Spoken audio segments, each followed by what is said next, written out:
बारिश में मिट्टी का घर। बारिश में मिट्टी का घर। गांव में एक छोटा सा सुंदर घर था जो मिट्टी से बना था। इस घर में दादाजी, दादी माँ और उनके पोते पोती रोहन और रिया रहते थे। उनका घर कच्ची दीवारों और खपरेल की छत से बना था, लेकिन बहुत ही मजबूत और ठंडक देने वाला था। पहली बारिश की बूंदें। गर्मी के बाद जब पहली बारिश की बूंदें धरती पर गिरी, तो मिट्टी की भीनी भीनी खुशबू चारों ओर फैल गई। रोहन और रिया दौड़कर बाहर आ गए और बारिश में नाचने लगे। दादी माँ ने आवाज लगाई, अरे बच्चों, भीग जाओगे, अंदर आ जाओ। लेकिन बच्चे बहुत खुश थे, उन्हें बारिश का मजा लेना था। तभी रोहन ने देखा कि घर की दीवारों पर पानी की बूंदें चिपक रही थी। उसने दादाजी से पूछा, दादाजी, क्या हमारा घर बारिश में पिघल जाएगा? दादाजी मुस्कुराए और बोले, नहीं बेटा, अगर सही तरीके से बनाया जाए तो मिट्टी का घर बारिश में भी मजबूत रहता है।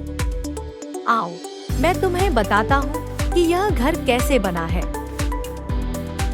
मिट्टी के घर की ताकत। दादाजी ने समझाया, यह घर हमने अच्छे से बनाई गई मिट्टी से बनाया है, जिसमें चूना, भूसा और गोबर मिलाया गया है। ये चीजें मिलाने से मिट्टी मजबूत हो जाती है और पानी जल्दी अंदर नहीं जाता। छत को हमने ढलान वाला बनाया है, जिससे बारिश का पानी आसानी से बह जाता है। रिया ने उत्सुकता से पूछा, तो क्या यह घर हमेशा रहेगा? दादी माँ ने कहा, अगर इसका ध्यान रखा जाए तो यह सालों साल मजबूत बना रह सकता है। पुराने जमाने में तो राजा महाराजा भी मिट्टी और पत्थर के महल बनवाते थे, जो आज भी खड़े हैं। बारिश का रोमांच। एक रात बहुत तेज बारिश हुई। बिजली चमक रही थी और बादल गरज रहे थे। रोहन और रिया डर गए और दादी के पास जाकर बैठ गए। दादाजी ने कहा, डरो मत, हमारा घर मजबूत है। देखो, खिड़की से बाहर पानी कैसे बह रहा है। हमारा घर पानी को अंदर नहीं आने देगा। सुबह जब बारिश रुकी तो बच्चे बाहर दौड़ पड़े। मिट्टी की महक और ताजी हवा ने उनका स्वागत किया। घर के चारों ओर छोटे छोटे गड्ढों में पानी भर गया था, जिसमें मेंढक उछल रहे थे, पक्षी चहचहा रहे थे और खेतों में हरियाली छा गई थी। नई सीख।